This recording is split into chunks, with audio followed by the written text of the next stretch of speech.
Today I have the privilege of welcoming my friend, Dr. Shirley Jackson Whitaker. Shirley is a physician colleague of mine. She is also an artist. She is a political activist. She's a singer. She's a fantastic cook and a wonderful person overall. She's done several really unique programs to acknowledge some of the suffering of the African-American community throughout our history. And today she's going to talk to us particularly about voter suppression, what's been going on in her original home state of Georgia, and what she has been doing to try and combat the voter suppression efforts that have been quite powerful there through the election and now through the runoff. So take it away, Shirley Whitaker. Thank you first for allowing me to have this opportunity to talk with you. I'm always excited about talking. My husband said I talk to a rock. So this hopefully will be meaningful to you and get the opportunity for you to get some idea of what I do and what my interests are. As Sue said, I love to do a variety of things. But the center today is on my love for being active in the arena of voting. I think that idea of voting I think it was woven into my bloodstream by my mother. I remember my mother telling me that when she was young, she was working in the cotton field, and she remembered this white lady. They had been in the field too, but they got out and said, "I'm going to vote." And so my mother said then, she says, "One day I'm going to vote." But the road for her to vote in this country was not an easy one for her. I remember that my mother would, on morning voting day, I would see my mother all dressed up and have a fancy hat on. And I knew she usually dressed like that when there was going to be someone had died. And then I said, I don't think there's going to be a funeral. Two, it was the middle of the week, so I know she wasn't going to church. And then I asked her, "Where are you going?" I was sitting on the dresser as she got dressed. And she says, "I'm going to vote." And so she was all fancied up. And she said that when I walk in there, they're going to know I'm somebody. And I guess that is very common in the Black community, is especially the Black women wear fancy hats and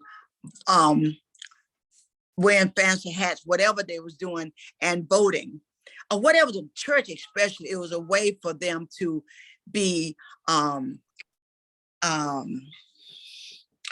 feel like they were worthy. And so to see her dressed up, I knew it was something special. And another thing, I remember my mother, in preparing for voting, she was, I came home from school one day, and she was sitting there with pencil and paper, and she was writing her name over and over and over again. So I asked, "Why are you doing that?" She says, "When I go there to vote, and when that white man tell me, 'Annie, put your X here,' she says, I'm gonna stiffen my back and tell him I know how to write my name." And that was a big deal for her, to show them, one, this opportunity to vote. And the thing is that the first, I think it's 15th Amendment that allowed Black men to vote, but Black women could not vote. And white women came later. The thing with the idea of voting, I realized that my mother was driving a lot of people to vote, and she may not even have the opportunity to vote, because Black women I think maybe in California someplace, may have gotten the opportunity to vote when white women got to vote, but the majority did not. It was not till 1965 that they got that opportunity. And they really, but she would come back, take off her Sunday go meeting clothes, and she would drive people to the polls all day. She would have stacks of paper in the back that tell people how to vote. And they would know who to vote for when they went into the polls. And I just remember how important that was to her. And in life, I realized that she could have died trying to vote. See, we're from South Georgia, and we are near the area where Aubrey, remember the young man that was jogging? Basically, the Klan killed him. And the Klan is still very powerful in that part of Georgia, and possibly all over the state of Georgia. When Senator Warnock was running the first time, he was in a town called Valdosta. And Valdosta is near where I grew up too. And they said the state troopers had to get him out of Valdosta because the Klan showed up. Valdosta is when the last time that Trump came to Georgia to vote, not to vote, to encourage people to vote, he came to Valdosta. So this is a neck of the woods where we're from. And so I know that my mother took a lot in order to vote. She had to sacrifice a lot, and she was risking a lot because they could have killed her easily. No big deal. Not, the fact that they feel strong enough to come out in 2020, the Klan, I think I shudder to think what they did 20 years before that. So watching her take an interest in voting and encourage us to vote and telling us that it's important that you vote. You have a right to vote, and there's power in your vote. And she always stressed that. So when I look back on my life, I have always tried to encourage people to vote. I've always used my artwork to do different paintings and that stress the vote. I have one that said DST, vote. And it said, don't suppress the vote. That has a double meaning because I'm in a sorority called Delta Sigma Theta, and the initials are DST, which can stand for don't suppress the vote. And I did that one about 10 or 15 years ago. So I've always used my artwork as an expression of my love and to encourage people to vote. So in the process of voter suppression in the state of Georgia, after 2020, they really went all out to try to stop people from voting. They wanted it so that you would stand in line and no one could give you a bottle of water, anything, to no nourishment. And Georgia can be hot. I remember like one time on Christmas Day, it was 90-some degrees, so that's not uncommon. So when you got to stand in line for 6 to 8 hours, that is really, really, really tough. And so for Kemp to push that and didn't have no problem in it. And then some people saying, well, they don't want you to get water. Someone may try to poison you. Yeah, Kemp. So that the idea of that pushed them to do something so evil was very disappointing to me. So what can I do about that? So from that came one of my thousands of projects. It was called Tote2Vote. And I teamed up with Anika Lopes, who is one of the elected officials in Amherst, because we both had an interest in the need to vote, and we came up with Tote2Vote. And that idea blossomed from the fact that there's something we refer to as the Tignon factor. In about 1835, women of color, especially women of African descent in Louisiana, was prohibited. They was told that they had to put a rag or something on their head, and that they were, because they felt they were competing with white women, so they had to put some type of covering on their hair, on their heads.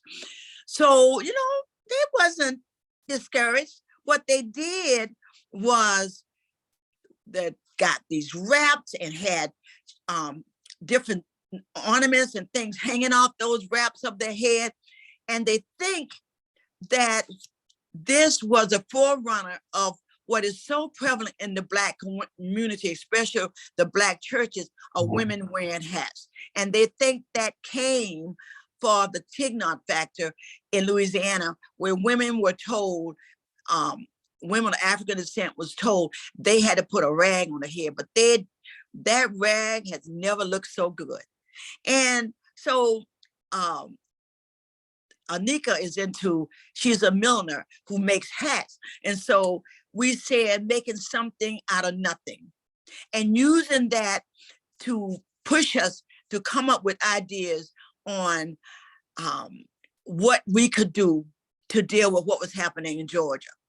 And so another thing is that we heard about this Black lady who was enslaved.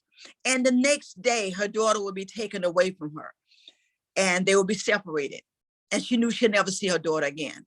So she took a sack, a tote. See, tote, you hear about them using the word tote. The tote is a word that is the derivative of West African vernacular. And in the South, South Carolina and Georgia, a tote means to carry, and you use it to put things in. The word tote now is used all over the world. So we said we'll do Tote2Vote, using that as a means of putting water in these totes, and the people in line in Georgia could put water or nourishments in these bags as they stood in line. And so that was development of our ideas about Tote2Vote. And in that tote, you can provide nourishment, educational information. And I always wanted to make sure to have a fan, because it's nice to fan yourself in Georgia when it's hot out there. And the fan, it's unusual to go to any Black church in the South and definitely in Georgia and don't see Black women carrying bags, wearing those fancy hats, and having a fan. And so we made sure the totes had a fan in them and information about the laws in the state of Georgia, because they had some humdingers in there to try to make it difficult for people to vote. And so, that recently they was going to do this thing. You couldn't vote on, they didn't want you to vote after, I guess it was Robert E. Lee Day or something like that. It was after Turkey Day. So they felt that you weren't supposed to be able to vote. They'll pull anything out of the hat, even don't want you to come out the turkey. Now, So we did Tote2Vote, and the response was very good. My nephew in South Georgia, he's a lawyer, and he's active in voting and those type of initiatives. And so he got the totes, and he worked to help people to register to vote and to vote. So that's what as far as Tote2Vote, that's how that came about, influenced by what happened in the Tignon facts with those Black women who was given, really wanting to put rags on their head. Honey, those rags never look so good. And to give you the incentive that you don't let people stop you from doing something. That has always had to be a factor for Black people, that we had to push forward no matter what. Had to push forward against a lot of odds to make something happen. And whenever I see women with those fancy hats on in church, I think of the Tignon ladies that took those wraps out on their heads and they made them fancy. And they said the forerunner of hats that Black women are noted for wearing in church. So that's how I think evolved, pushed the level a little bit further ahead from what my mother did in voting, and using that to remember her. This year when I voted, I wore a hat, a fancy hat that was made by Anika. So Anika Lopes and her mother, Deborah Bridges, we all wore fancy hats too, and had our totes, and we went to vote. And one, remember those women who made something out of nothing, who was willing to forge ahead and not be stopped.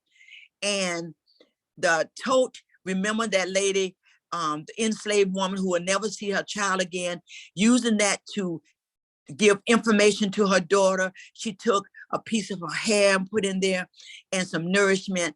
And in keeping with that, we developed Tote2Vote, and the goal is to not stop now, to try to educate people about the importance of voting, and to letting people understand that there's power in the vote.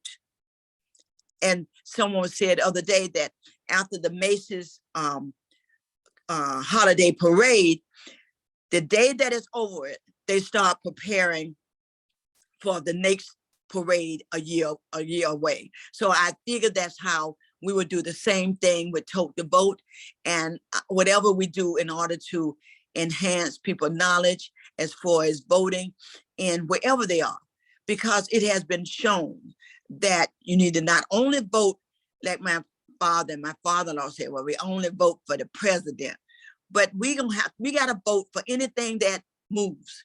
We gotta get out and vote and understand why we need to vote and the meaning of it all. So I think that that's what I've done as far as voting. That's what I will do. And my thing now is drag some people with me to do that. So that's my aspect as far as voting. I have some other projects I'm working on. But I think that educating people and understanding about voting, and it's some people died to give you this opportunity.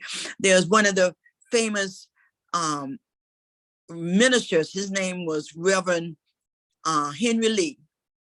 If you ever get a chance to see a picture of him, he looked like he's such a delightful person, got these dimples and he got this big smile, but they told him to stop,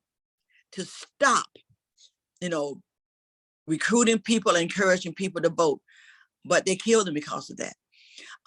Fannie Lou Hamer, because she was encouraging people to vote, they beat her and destroyed one of her livers, injured her eye because she wanted to vote. People died for this opportunity. Someone sent me a picture because, you know, you may or may not know, I did a film called Ashes to Ashes that dealt with lynching. And someone sent me a picture. I said, why would someone send me a picture of a wash day scene? But it wasn't a wash day scene. It was so many people that had been lynched because they had voted. They was voting for a union. And it's like 200 of them.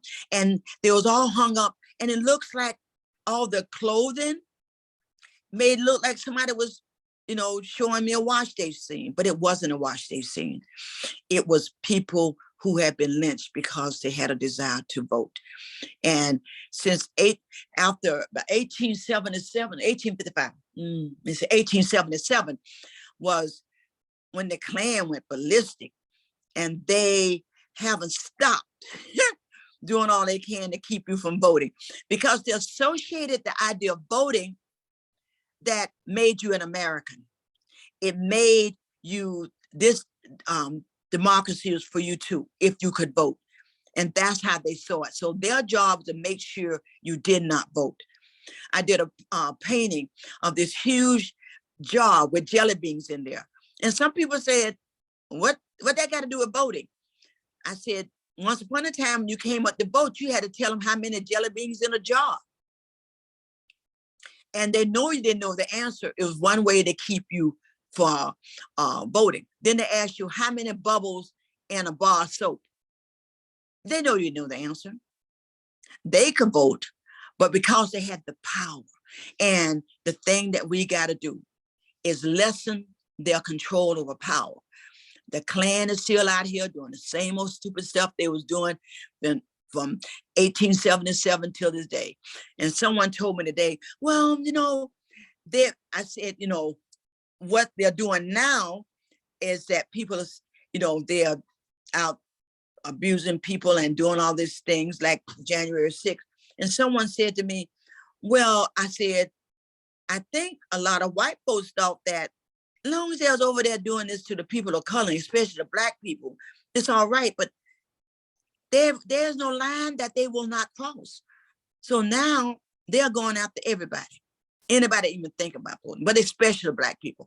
Because after 2020, all of the main states that Trump wanted his group to go to were ones where the predominant group were Black. Detroit, definitely Detroit, Michigan, and states where, in Philadelphia, where the population, he felt that Blacks were the reason he lost. And that might be true. And he ain't seen nothing yet. We ain't finished. If he come back again, we're gonna make sure he have his tail between his legs and go someplace else. And he was right, but I don't think it's fair to come after us Black people and to make life hard on us and make it difficult for us to vote and don't respect our vote. He has no right to do that. So that's my aspect of me in voting, how important I think it is, and that I will be moving on to doing things to keep doing this and doing things to strengthen our communities and with understanding of voting, and don't let their power go to waste. There's power in your vote. Don't let your power go to waste. It's very, very important. If it wasn't important, why to try to keep you away from it? They don't try to keep you away from guns. They don't try to keep you away from drugs. They don't try to keep you from those things, but they don't want you to vote because they know there's strength and power in voting. And that's what we will do and we will continue to do. Any questions? Shirley, do you have any sense of how many totes were able to be distributed for this November election? We did, like, as I said, it was primarily in South Georgia. And we was able to put out about 500. That's terrific. Yeah. And I think people love the colors. They're so excited about them. And that was a good thing. My nephew, as you know, who I said, works really, really hard to get people to vote. He had a picture on Facebook of him on horseback. And he says, do whatever you can do to vote, even if you have to go horseback. So he was on this horse going to vote. So he's in it. He was doing anything he can get his hands on to encourage people to vote, which is very nice. He's a nice guy, and that's a good thing. But he's following his grandmother's footsteps, and that's a good thing.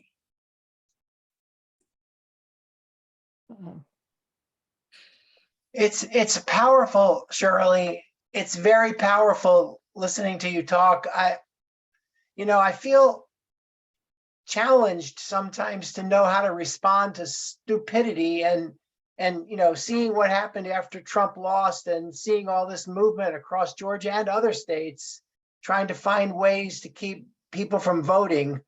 I mean,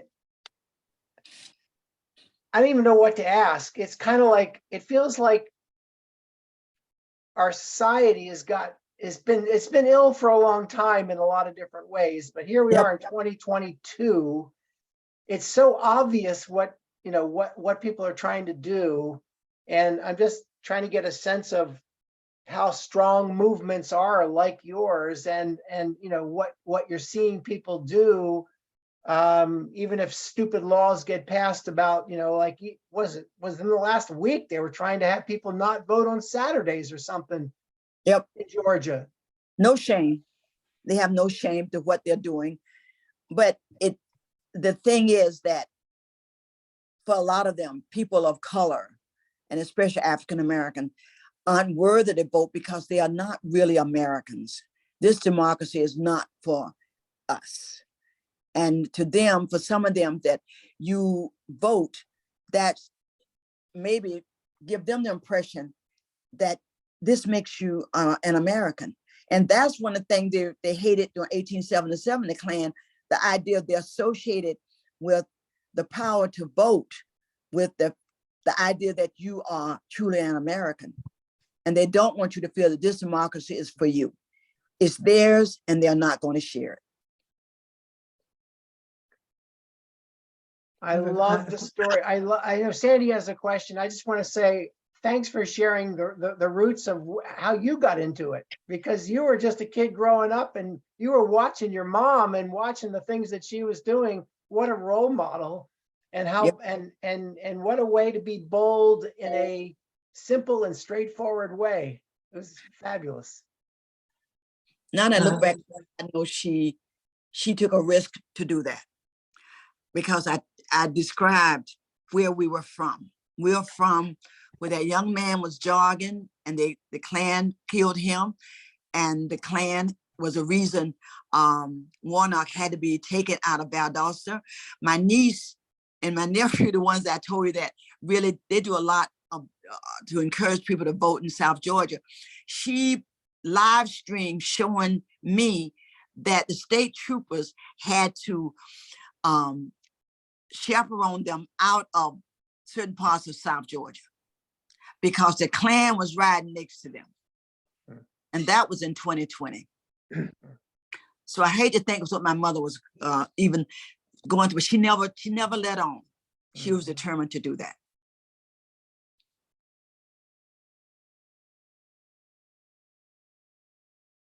Sandy, were you going to jump in? Yeah, I wanted to jump out. First of all, I wanted to say I loved your painting for the advertisement for this. That was just a beautiful painting. I really appreciate it. It's very powerful. Thank you. Thank you. The one about the totes, that the Yeah. one? Yeah. No, suppress the vote. Yeah. Yes. I copied it from your website, Shirley, and I put you it on notice for the program. Oh, you're amazing. Good. So, So a big election is coming up in Georgia for the Senate, Warnock and Herschel Walker. And I'm just wondering, Georgia? you know, what your, what I said in Georgia. Yeah. And I'm just wondering what your thoughts on that are. And are you doing anything? Because I'm sure 100% they're going to try and suppress the vote. They always. The thing is that they try to play with your mind to suppress it. They may not ride in horseback there and pull a whip out and abuse you in front of everybody, but they have their ways to let you know there's not a wise things for you to be doing. As far as Walker and Warnock, the thing with Senator Warnock, I met him about 4 years ago on Martha's Vineyard. He used to come there every year to give a sermon. And I went to hear him, and I didn't know that much about him, but I was at a luncheon where he was. And at the luncheon, he said, any of you are from Georgia? No, he asked, where are we from? And I said, I live in Massachusetts, but I'm originally from Georgia. And he said, and I said, I'm from Waycross, Georgia. And he said, do you know Miss Lucinda Brooks? I said, Miss Brooks lives around the corner from me, around the road, and I said, my mother take her to church every Sunday. He said, that's my grandmother. And Warnock mother had gone to school with my sister. They were older. So I met her about 3 years ago, and she knew my sisters because they all grew up on the same dirt roads out there in backwoods, Georgia. And I knew his grandmother, I knew his grandfather. And I said to him, I said, I don't know if anyone ever told you. I said, but you remind me a lot of your grandfather. He said, yeah, he's the one who gave me this big nose. And so I sort of, and he was raised in Savannah. And Savannah is where my father's family was sold as slaves. They were enslaved in Savannah. So Warnock grandmother lived around a corner from me, and I grew up in the church that his grandmother and his mother attended. So I'm sort of impartial. I have very little respect for the Republican Party and Trump for putting Walker there, who I can't think of anyone would stand there and say this man is worthy of being a senator. I guess years and years and years ago, senators were something to be looked up to, but too many I see now, I have no respect for. And a friend just called me about an hour ago, and she was saying, don't let them fool you, it's tight. And she's in Douglasville, Georgia. And she said how tight it is down there. So those people will come out and vote for Herschel Walker, and ignoring the quality and the quality that Walnut brings to the table. Walker doesn't bring much. And I think it's a disgrace that I guess some say they say all Blacks are alike, but I just don't see Walnut and Walker having anything other than the fact that they are descendants from Africa. Other than that, and they're men, but other than that, I can't see any similarities. I see one man who was raised on welfare and went to Morehouse and became a minister of one of the most renowned churches in this country. So I am not impressed with Walker, and I think it's a disgrace. By any chance, so are you doing anything or do you know of people who are kind of working to prevent suppression of voting during the election? Other than my nephew and my nieces, they do a lot to try to. The main thing is increase, improve the ground game. That's what they are trying to do, making sure that people go to vote and that they feel worthy to go to vote. Let me cut this light on. That they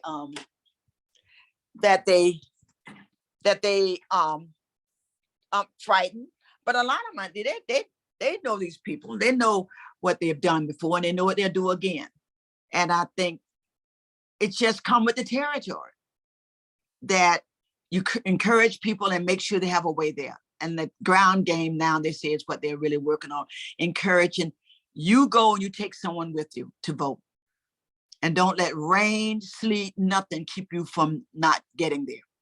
And that seemed to be what's happening, because the numbers of people voting are off the charts. And that's a good thing. Sarah? Yeah, thank you so much for coming and telling us about this. I lived in Georgia for 22 years. I was a professor at Georgia State University, left in 2019, worked for Stacey Abrams' campaign. And one of the things that I remember very distinctly is that the lines for putting in your vote were quite a bit longer in the Black communities. So they had shut down voting areas on purpose in order to keep Black people from voting. And then if you went to the white part north of Atlanta, then you could just walk right in and there'd be hardly anybody else there and just vote in a second. And yeah, it's really, really striking. It's by design. No shame. Right. No shame of what they're doing. I lived in Atlanta for 10 years. I went to medical school and undergrad school there. So, but the lines, it's just sad because there's no reason it should be that way. No. That someone knowing would be willing to make life hard for you because they don't want you to vote. They don't want you to feel that you have a right, and they'll do what by any means necessary to do that. It's not something that we African Americans have always had to deal with, the idea that we don't expect them to make it easy for us. It's always been their job to make it tough. Yep. And our job is to be tough and not let them push us back. And that's what we always had to do that. The thing is, we rise, we have to push back. And not only from the outside of things around us, but on the inside, because this way is a way of chipping away of your self-esteem, chipping away of your value, and that's all by design. But I think that there are some tough people in Georgia and determined not to be held back by what they want to do. There's a wonderful documentary by Greg Palast, Mhm. Palast. I don't know if you've seen it, but he's actually done 2 of them about voting in Georgia and really exposes a lot of the nasty things that the Repubs have been doing. Oh, they've been at it. They've been at it since 1877. So why should they stop now? Right. They've had a lot of experience in this. I mean, this project I did, Ashes to Ashes, I talked about this one guy in Philadelphia. People think it's only in the South, but believe me, it's not. That the day they was allowed to vote, what they would do sometimes is lynch people and put them at the polling site. Yeah. So come to vote, you see your neighbor swinging in the wind. So that don't give you incentive to vote. Nope. None at all. One of my patients talked about her grandfather who went to vote. I have her on tape talking about what he said. And then he went, I guess in their case, they went to a grocery store to vote. And the man told him, said, William, if you vote, I may have to, it may not be good for you. He said, well, I have this right and I may die doing it, but I'm voting today. And she said her grandfather voted. But it's the sad part about it. It's been going on for so long. Yeah. And it's all by design. I have a copy of the film. If anybody wants to watch it, feel free to ask me. Okay. I So helped fund the production of the film. what's the name of it? I forget the name of the film, but the director is Greg Palast. I'll write it in the chat. Okay. And I would love to see. But as I said, I know people that have lived it. My grandmother, after she went to vote early one day, she went fishing. And she said, I was sitting out there with my pole in the water, and I saw that was that sheet that I voted was floating down the river. She said, they threw my vote in the water. So she always talked about that.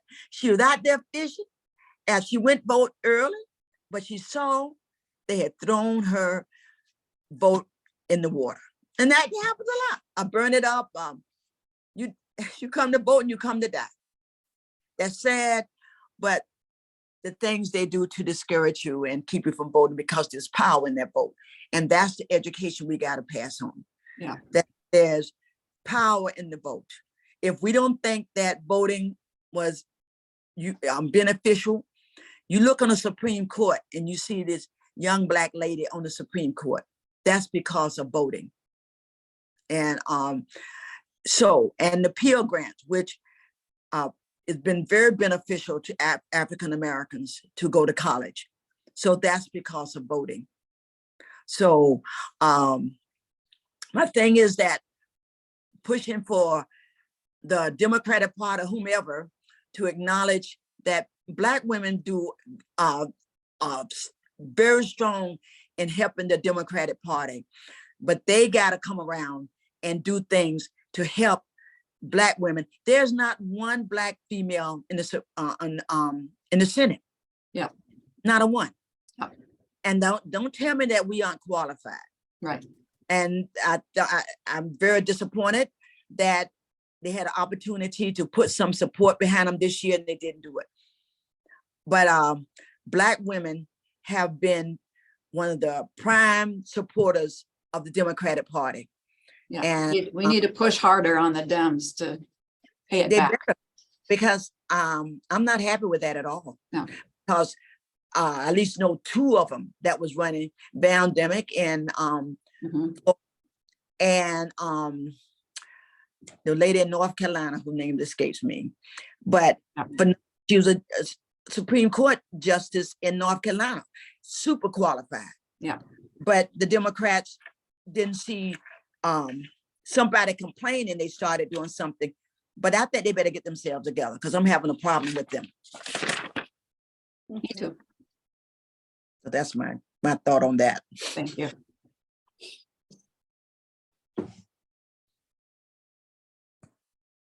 Well, thank you, Shirley. Hey, you. I've been watching you since I came back from Iowa, returned to Amherst. Uh-huh. I think we met. Do you remember how we met?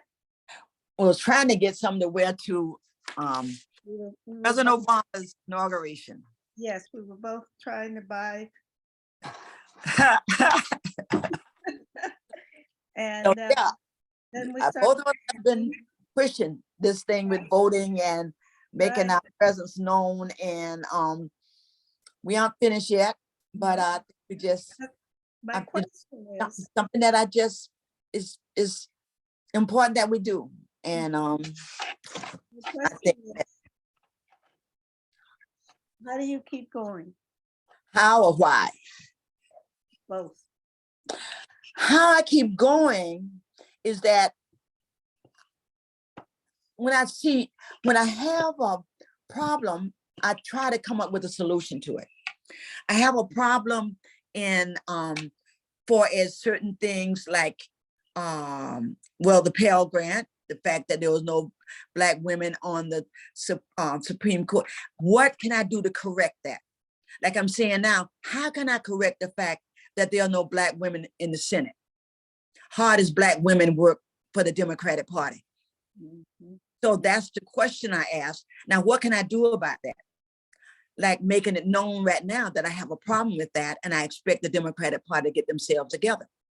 So, and why? Because I know that the possibility that that's one way that I can have impact.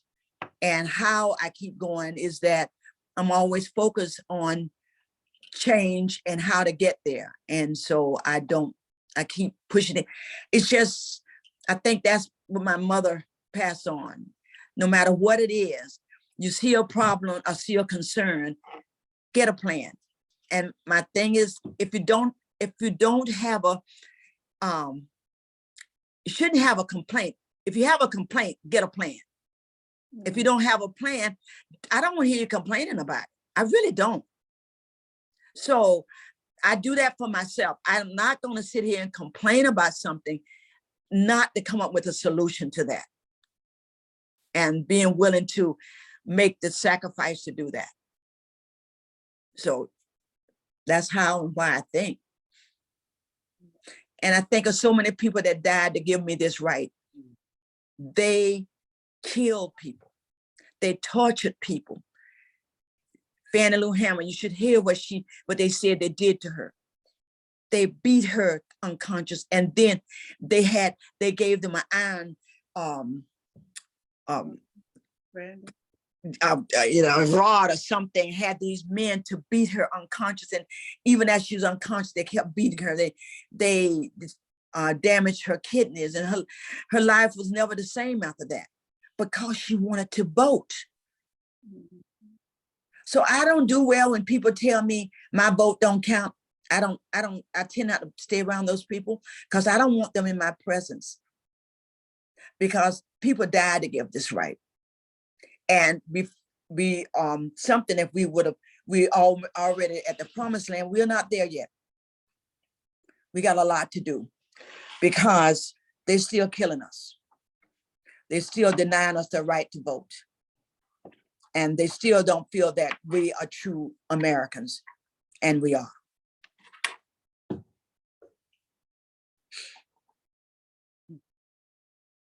Well, Shirley, I can't thank you enough for taking time out of your busy day to share your experience with us, and we are all better for it. But thank you for doing what you do. What I do is, Well, but you all you know- do a lot of people in this community, and I think, you saw a problem and you did something about it. Didn't complain, you had a plan, and I really appreciate that. well, You know, I remember a poster that one of my teachers had in the classroom that said, none of us can do everything, but all of us can do something. True. So true. And rather than becoming overwhelmed by the enormity of some of the problems that we see in our world, we'll chip away at the things that we can until we get where we need to be. Yep.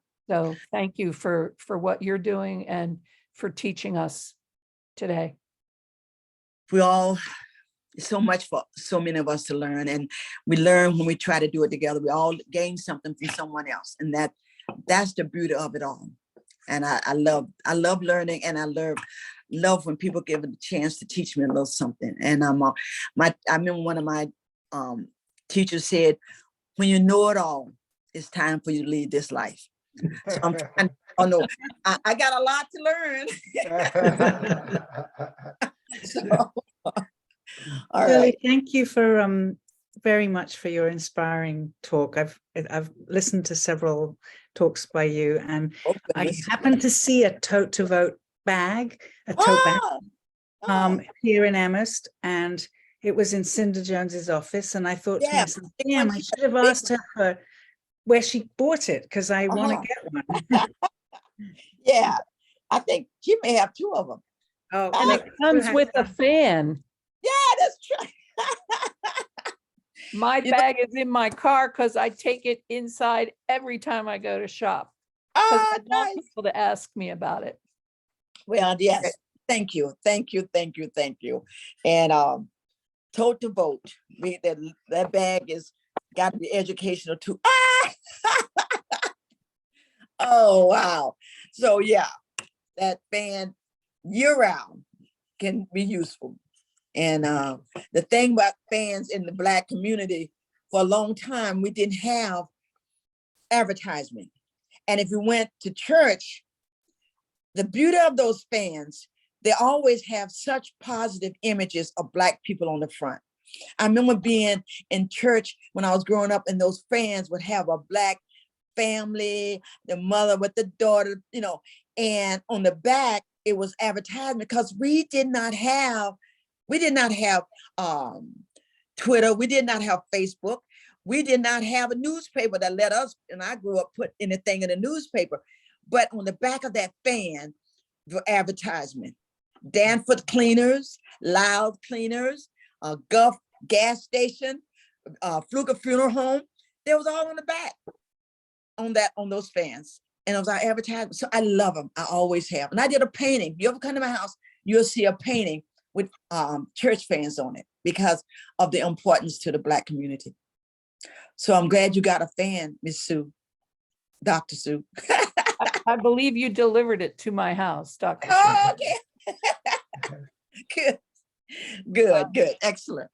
Can you tell us how we can get in touch with you if we want to support? As far as Tote2Vote, Tote2Vote.com. TOTE, numeral 2, VOTE. Yeah, Tote2Vote.com. That should work. And if it doesn't, find Sue. She knows all that stuff. Thank you so much, Shirley. Thank you. And have a happy holiday, and get ready for 2022. We got work to do. Yes. All right. Yeah, Thank you. thank you. Bye.